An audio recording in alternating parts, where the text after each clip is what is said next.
Du côté de Lyon pour qu'il nous la raconte.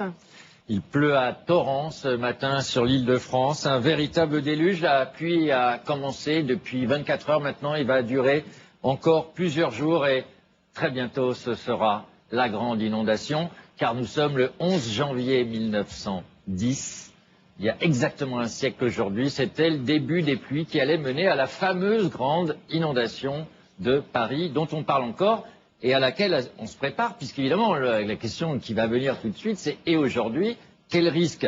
Mais revenons, il y a un siècle, en 1910, il faut savoir qu'en quelques jours, on a vu s'effondrer la civilisation parisienne comme un château de cartes. Ce week-end, dans le Monde Magazine, il y avait le récit et les photos de cette grande inondation. Il faut voir comment peu à peu tout s'arrête. Les tramways, les lignes de métro et les gares parisiennes sont bloquées. Alors qu'est-ce qui se passe ? Les omnibus hippomobiles à cheval reprennent du service grâce aux 75 000 chevaux qui sont encore présents à Paris. La gare de Lyon, par exemple, se transforme en une gigantesque écurie. Et puis, un jour, une nuit plutôt, toutes les horloges de Paris s'arrêtent. Et puis, le gaz et l'électricité sont coupés. Et puis, les lampadaires s'éteignent. Et les ascenseurs se bloquent. Et les lignes téléphoniques aussi. Et puis, les ordures. Les ordures, ça devient quoi? Alors là, c'est terrible parce que c'est... Il faut voir concrètement ce que c'est et ce que ça pourrait être, peut-être. Si ça recommence. Si ça recommence, la collecte des ordures s'arrête dans les quartiers inondés. Mais ailleurs aussi, puisque l'usine d'incinération ne peut plus fonctionner. Alors, évidemment, on jette les ordures dans la Seine et tout arrive sur les communes qui sont en aval et qui ne sont pas contentes qu'on va plus à l'école et qu'on va plus au travail. On va plus nulle part. Alors, aujourd'hui, la question n'est pas si il va y avoir une crue centennale, mais quand il va y avoir une crue centennale. Je vous donne l'avis de monsieur Pascal Poplin, qui vient d'écrire un livre qui s'appelle Le jour où l'eau reviendra, et qui est président des lacs de Seine, c'est-à-dire des grands lacs réservoirs qui ont été fabriqués en amont. Il dit le retour d'une grande crue est une certitude dont seule la date est inconnue. Alors, le paradoxe, c'est qu'on est à la fois mieux préparé, mais que le risque est beaucoup plus grand. Pourquoi on est mieux préparé ? Parce qu'on a construit 4 bassins réservoirs, sur Lyon, la Seine, la Marne et l'Aube.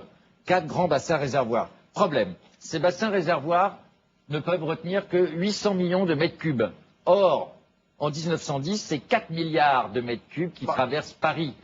Circonstance aggravante. Aujourd'hui, tout est macadamisé, bitumé.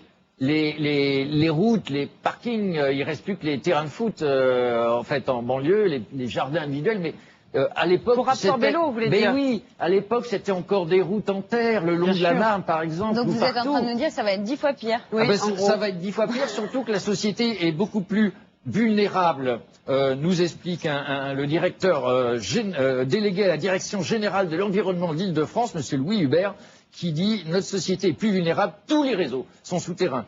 Eau potable, assainissement, téléphone, électricité, gaz, circulation. » Alors, exemple, le RERC est complètement inondable. Alors, la RATP et la SNCF ont ce fameux plan prévu de boucher les 447 ouvertures qui permettent à l'eau de rentrer dans le réseau, mais on sait que par le RERC, déjà, il y a une ligne qui va sauter.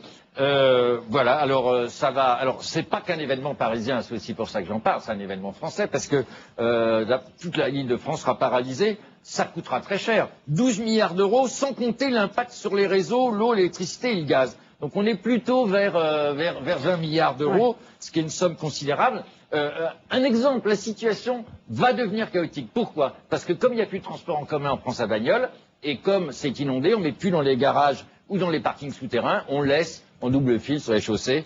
Ça peut très vite devenir catastrophique. La seule, et je conclurai là-dessus, la seule raison de sourire, c'est que la crue centennale n'est pas centennale, parce qu'on se dit, 1910, et celle d'un siècle avant, elle était quand? C'était 1802, et celle d'avant, 1740, et celle d'avant, c'est 1758, et c'est d'ailleurs la plus grande jamais enregistrée. Louis XIV avait 20 ans, et tout le bassin parisien était sous l'eau. Et la Seine avait même changé de cours. Il y a eu pire que 1910. En tout cas, on a 48 heures pour se préparer.